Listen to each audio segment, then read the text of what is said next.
Today I'm going to show you how I wrap my Softies templates in fabric. It's really easy. I use the drawstring technique, and I've got a little trick that will make it really helpful to you. So first of all, you cut your templates out of the cardboard, and I always make a hole in mine. The purpose of that is twofold.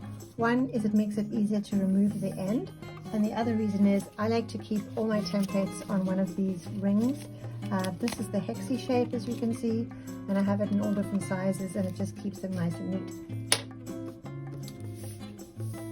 The next step is you cut your fabric out. So you've got a piece of fabric, you place the fabric cutting template, which has a 1/4 inch seam allowance around it.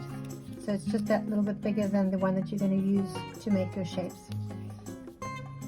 So once you've cut your fabric out, you do a simple running stitch all the way around, doing somewhat small stitches, especially around the curved edges, because if your stitches are even and smaller, you'll get a smoother curved line on those edges.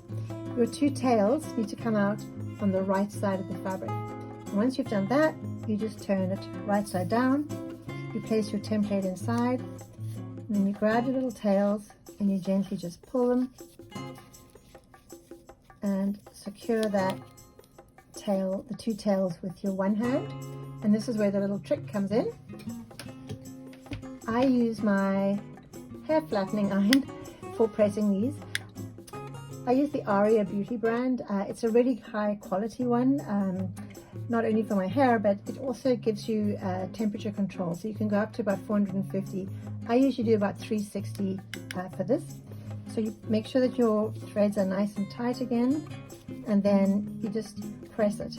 And because the heat is coming from both sides, it does a fantastic job of pressing it. And I always press the end with the loose ends first, and once you've done that, you can let that go and just do the other two sides. It sort of secures everything nicely in place. So you can see what a beautiful job it's done. It's given you a lovely flat, sharp edge here on the cardboard template, making your fabric a beautiful shape. And then you just need to tie a knot, a double knot.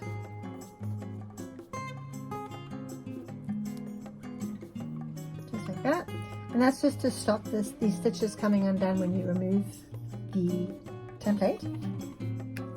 And then I like to put a little dab of glue just where the knot is to secure it. I use this Roxanne's glue basting glue, but you can also use Elmer's white glue. And you just need a very small amount just where the little knot was.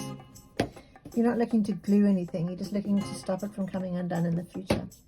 And then we just need for that to dry.